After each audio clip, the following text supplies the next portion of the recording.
Welcome to Legally Speaking, with me, Tarun Nangia. Often in our discussions with various industrialists, businessmen, people who have invested thousands of crores of rupees in this economy, we hear one interesting aspect.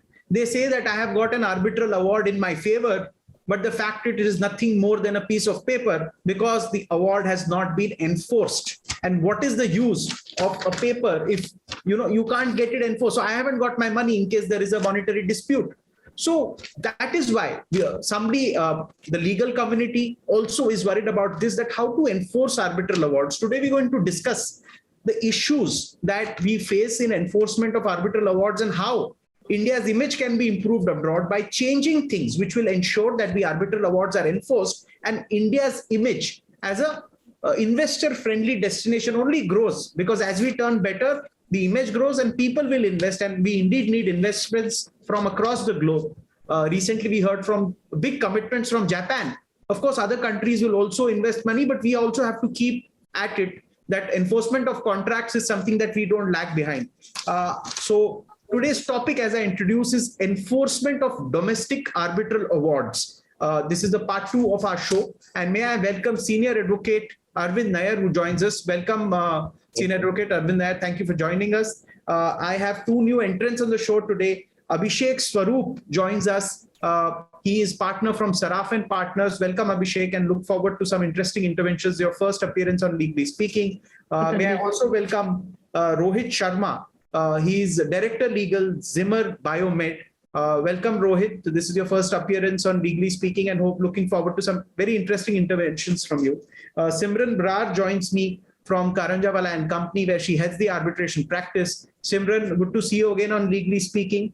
And Thanks, look forward to some interesting interventions from your end. Udit Gupta, Managing Partner, Udit Kishan and Associates, joins us on the show. Udit, looking forward to some interesting and, as usual, unique anecdotes from you. And if you could share with us today. At the outset, may I request Rohit Sharma to set the ground for the show and share the worries, because he really comes from the business end of the spectrum. He's where all the noises are when the enforcement doesn't happen. So Rohit, in about 2 minutes, lay the ground for today's show before we move ahead. Yes, hi everyone. As we all know that enforcement is the key to any arbitration. And over the last few years, we have seen that legislature has systematically amended the law on enforceability of domestic as well as foreign awards. However, we have grappled with the fact on the issue of territorial jurisdiction, on the issue of applicability of the 2015 amendment in the past 5 years, whether it will be retrospective and prospective, which has finally been settled in the by the BCCI judgment in the 2018. Another issue which was also settled in the Sundaram Finance, which doesn't technically get into the section 42 of the Arbitration Act, but it specifically set the ground rule that the enforcement proceedings can be filed anywhere where the award can be executed and where the assets are located. However, in the last couple of years, we have also grappled with the COVID issues. Matters were not getting listed, and for companies to see the color of money, it took time. I'm hoping, I'm just setting the context here, that I'm hoping in the times to come, the courts will keep adopt the pro enforcement attitude towards the arbitral award, and it will also basically the deeming fiction which has been created under the section 36, which is basically an enabling provision. Where it has been held, an award is considered as a decree of the court. We yet to see the same kind of an recognition towards the arbitral award. Be that as it may, the provision of pre-deposit before the stay is definitely comes of a big help to corporates like us, wherein parties, instead of depositing the money, chooses to come on table and settle the matters. Okay. Thanks for that opening comment. I'll go to Simran Brar from Karanjawala and Company for her opening comment. Simran, your opening comment. I think, Tarun, what I'd like to highlight is with respect to, I think, the delay in the execution of awards, which I think has also got triggered to some extent, at least this show, by the recent judgment and the remarks of the Supreme Court with respect to this matter, Chopra Fabricators versus Bharat Pumps. In fact, my curiosity got the better of me, and I was able to track down what exactly, I mean, not exactly, but what kind of transpired in the matter in the lower courts. So I believe this came up from the High Court under a writ, against a writ, an order of a writ, a petition under 227. But the matter, the execution petition itself is languishing in the lower courts in UP, in Allahabad. And that also seems to be because, not just because of any other reason, but we come back to the same point of the judiciary and the judicial system being overburdened with cases. So in fact, I spoke to the counsel, must give her credit for that here, Ms. Sinha, who, was helpful. And I asked what the reason really was. And I said, is it the section 34 which is pending, which is why you are unable to execute the award? So I was informed that that's not the case. It pretty much is a case of it's one of those unfortunate cases that have not just been decided, like probably many others. At this juncture, I would like to also add that when we practice in Delhi, I think the situation is fairly good. I'm sure the situation is similar for other cities as well, like Bombay, Madras, etc. But I'm sure the situation is quite bleak in the rest of the country. That's one point. And very briefly, I'd just like to also point out that the Arbitral model law does not really recommend an unconditional stay of awards.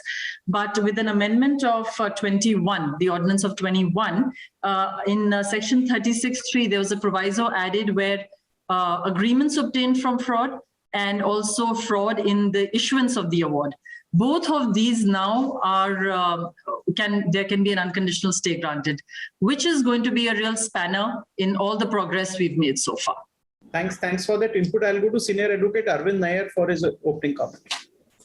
Tarun, just to add what my friends Rohit and Simran have already pointed out.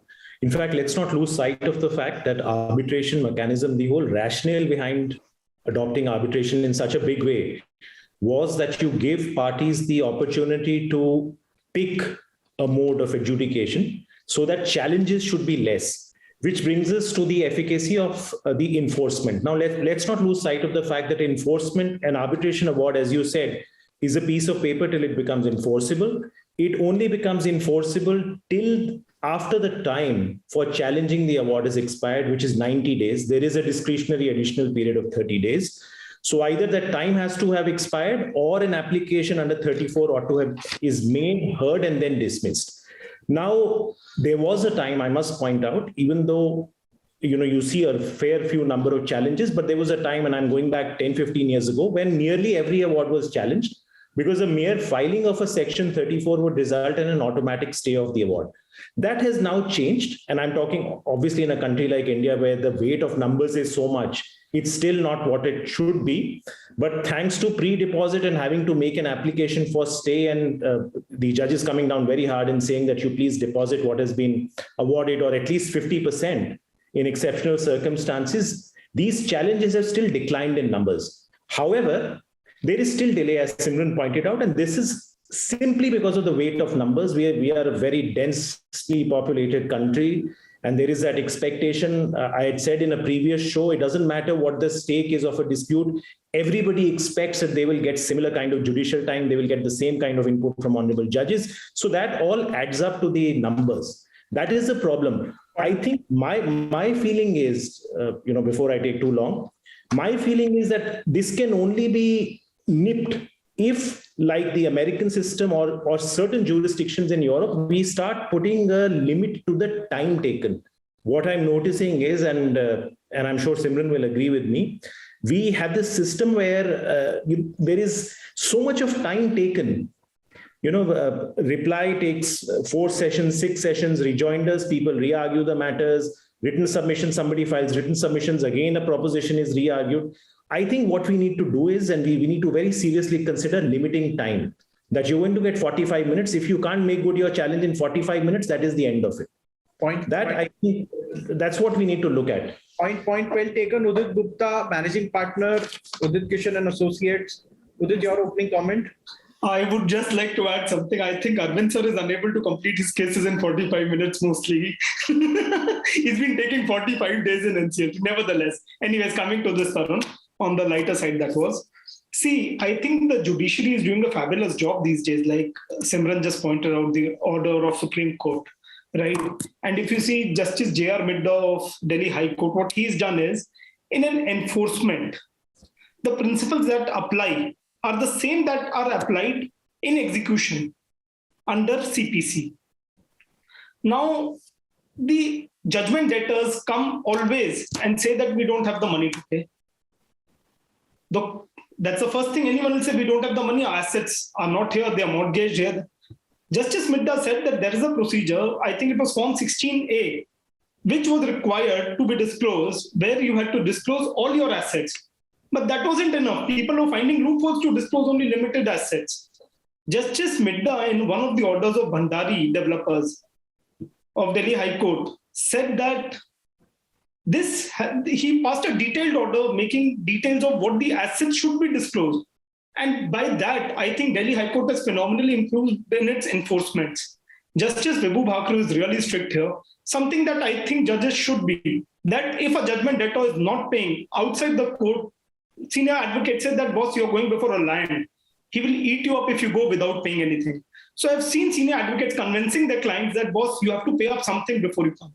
So this is the kind of attitude that the judges have to heavily come down on. There are extreme powers given to them under law. It's all about exercising them. I think that's the right approach. And the awards under arbitration are treated very well by the courts today. They are given equality with the orders of the court. Awards given by the arbitral tribunal. Thank you for that interesting comment, Udit Gupta. I'll go to Abhishek Swaroop, partner, Saraf and Partners, for his opening comment. Yeah, thanks, Tarun. Hi, good evening, everyone. So just before we venture onto this issue of delay in the enforcement and all the challenges which the parties are facing, just let's not get depressed by this judgment or observation by the Supreme Court in the Chopra case. Now, see, that case is in a perspective, has to be seen in a perspective. That was an award which was passed in 1992, much before even the 1996 Act which came into force. So it was under a 1940 Act, a totally different regime, where an award, when issued award passed by the arbitral tribunal, was first has to be taken to the court to make it enforceable. And there were challenges. There are judgments to the point under 1940 Act that there were challenges permissible to an aggrieved party, even at that point of time, to even invoke the writ jurisdiction of the court. Then after that, the matter finally was gone into execution, which is languishing in 2003.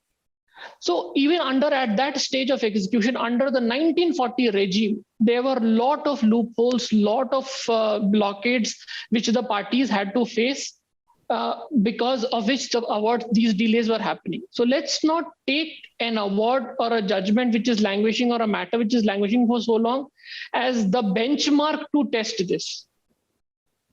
That's one observation on this Chopra decision. Now coming on to the other aspects of delay, and I will use that controversial word of two Indias. Now, we are actually in a situation where there are two Indias, where there are judicial infrastructure, the judges, which are highly trained, highly competent, well-versed with this deeply commercial subject of arbitration, which involves, in monetary terms, huge stakes, as well as the stakes which otherwise also involve a lot of things. There is other India, where the infrastructure is lacking, where the judges who are sitting on the relevant jurisdictions are not even trained enough to deal with an issue of this magnitude as to how to deal with an enforcement of an arbitral award, which say pertains to a complicated joint venture dispute. So we have to bifurcate these situations and then examine from the perspective as to where we are progressing. the law before prior to 2015, law post 2015, we have made significant progress. But yes, there are some issues which gradually the system is trying to address as and when the situation is arising. So that is how I would like to throw open this issue, that we will have to be conscious of what are the issues which we are facing. I'll go to Rohit Sharma, Director Legal, Zimmer Biomed. Rohit, typically speaking from an investor's perspective, a businessman who looks at India as a market would invest in every state of the country, not necessarily in the NCR. Wherever there is opportunity, it could mean the most backward states also. There could be this issue of lack of trained judges, as Abhishek Swaroop pointed out. One bad experience can result in a company withdrawing from a certain country because companies are not typically very big. A lot of companies who invest don't have deep pockets also. These companies may be worth 500,000 crores. They can't afford to take big hits. But the news that they take back to their home countries is that very difficult to get contracts enforced, very difficult to get arbitral awards enforced. And the image of India takes a hit. Do you think a cohesive attempt from the government's end as well as the judiciary's end is needed? So that, okay, you say there are commercial courts, but do you think a court of arbitral appeals where specific high value cases beyond a certain number are given priority are needed? Because you don't want to annoy people who are going to create jobs in this country. Your inputs, Rohit. Point very well said, Tarun. In fact, I also echo what is just being said by Mr. Swaroop here. If we leave a few places like Delhi, Mumbai, like my experience of arguing enforcement matter in Sangrur way back in my litigation days, that matter has not seen the final judgment even till now, and the training aspect is definitely, as Mr. Swaroop has just said, is definitely required and will go a long way. To answer specifically to your question, Tarun, judiciary is doing a lot. The legislature is also doing a lot to improve the image of India in terms of as an arbitration-friendly country. The judiciary in almost all the judgments is seen adopting a pro-arbitration view, which is very much required, which is the intent of the legislature in almost all the amendment which has come recently from 2015 onwards. Another thing which is required from a company point of view is that yes, the companies are towards not entering into a dispute. So we mechanism like free litigation mechanism is a country is like for a company, international companies are following here. And what is also being looked at is that litigation is seen as definitely as something which cannot be decided in a very short period of time. So definitely litigation is or an arbitration is not being resorted to, and companies look to get into some kind of a settlement, even if it comes at some cost as well. Point well taken. I'll go to Simran Barar. The same question to you. I mean, do you think that here the judiciary has a stake in ensuring that investments continue to flow into India? I mean, something needs to be done. What do you think? Right. I think it's a difficult question to answer upfront, because I think the judiciary has done quite a bit so far. I would say at least the last 10 years, whether you see BCCI post that amendments coming in, or you talk of, even the recent case where I think it's one of the last few judgments of Justice Nariman of a National Highway Association, where he says the ancestral model law should be followed. 34 has to be implemented the way it ought to be, automatic stay not granted. So I think judiciary is doing its very best. I think I'm just going to come back to the point. There are 2 points to be made here. One is that delays are really on account of, ultimately judges are human. There's only so many matters that they can handle. And there needs to be a serious, increase in the number of judges across the country for 1.3 billion people. And number 2, I think the Commercial Courts Act in a way has already created a classification for the like I think Mr. Sarup said about two Indias, so I think we shouldn't lose sight of the fact that when we talk of the Commercial Courts Act, that classification is in a way already made. But when you talk to litigants outside of our commercial work that we do, the litigants are disillusioned with the fact that why is it that XYZ case, gets a hearing, but our cases are languishing for 10 or 20 years. These are civil suits, money suits, property disputes. So all of it really, even the execution of a decree ultimately comes to that. The courts are trying to, hear Section 34s and then execute awards. Point well taken. Senior Advocate Arvind Nair. Tarun, having heard all my learned colleagues, I must say that there are a lot of concerns and there are issues one needs to address. But speaking for myself, I'm an eternal optimist. I think there is plenty of cause for optimism. If you see the sheer numbers, I think the progress of these cases is still very fast. If you see comparatively, and what you need to look at is the relative progress. There has been a lot of judicial innovation. There has been a lot of reform. Udit already pointed out to how affidavits of assets are now filed.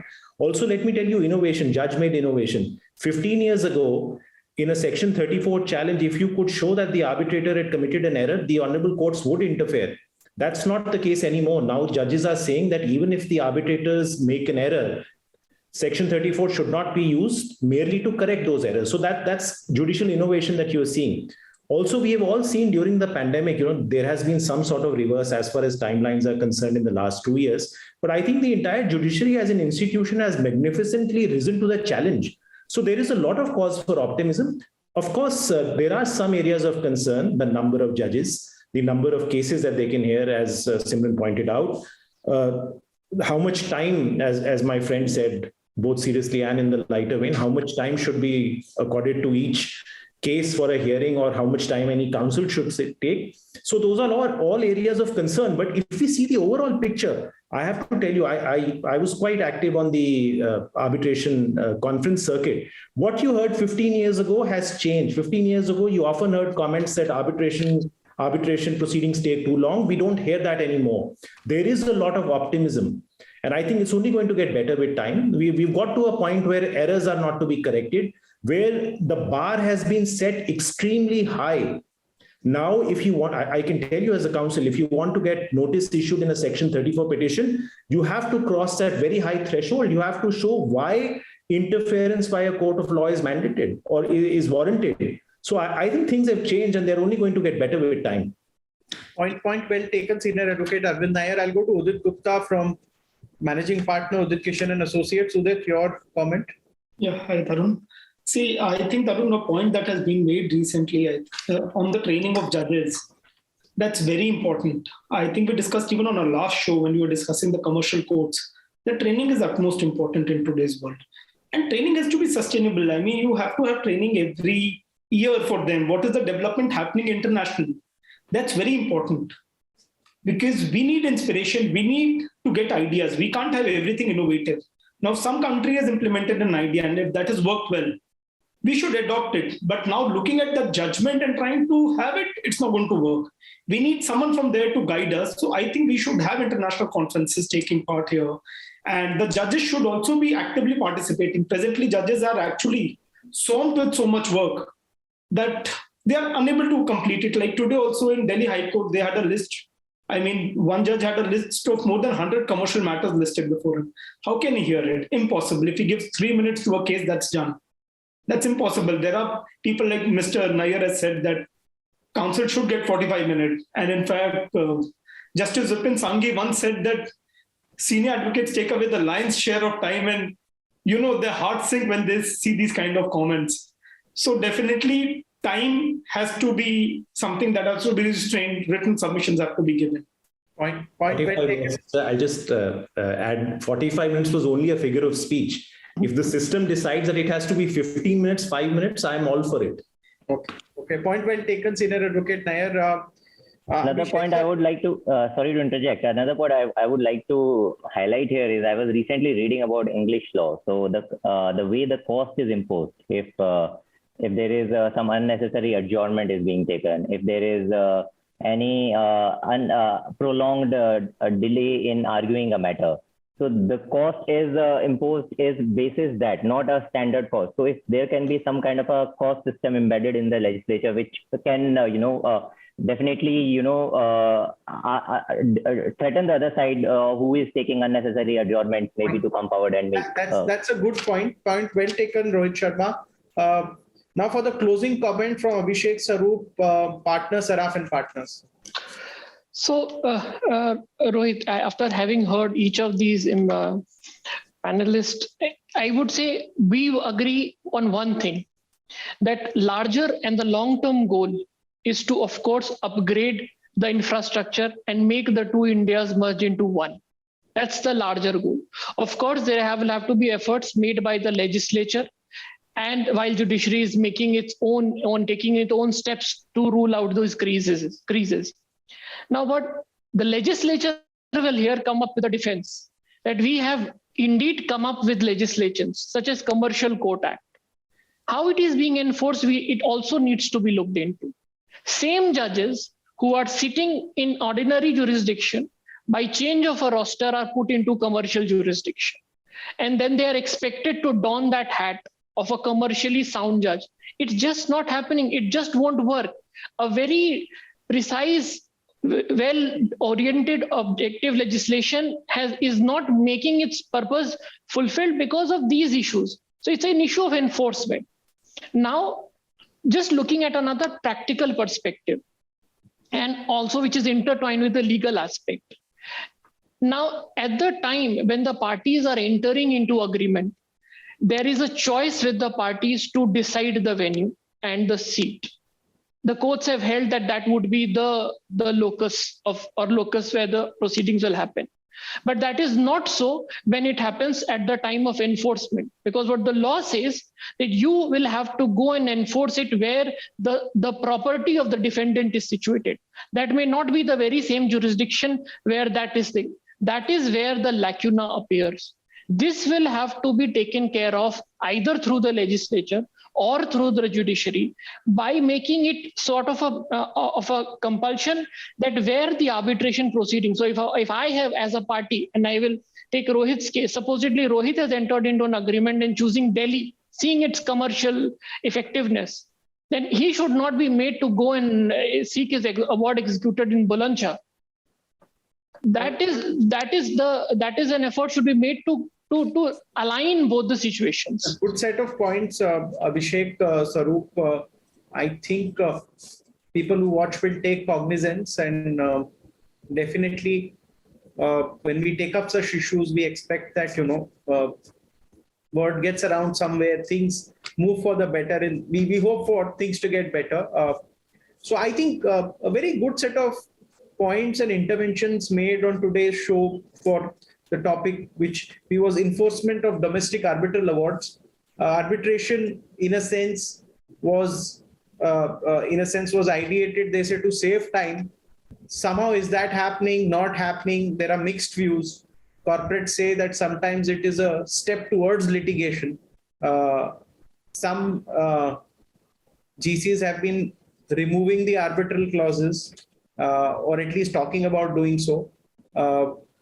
Remains to be seen what happens in the next few months, because the talk has begun. Because of COVID, we saw a good, tough 2 years. Corporates are not exactly flush with cash to spend a lot of money arbitrating, then litigating for a long time. So that is why we raised this issue today. But I want to thank Rohit Sharma, Director Legal, Zimmer Biomed, Senior Advocate Arvind Nair, Simran Brar, partner from Karanjawala and Company, Abhishek Swaroop, partner, Saraf and Partners, Udit Gupta, managing partner, Udit Kishan and Associates. Thank you for your time and all these interesting interventions, and all my viewers, pleasure for joining. Thank you. Thank you so much.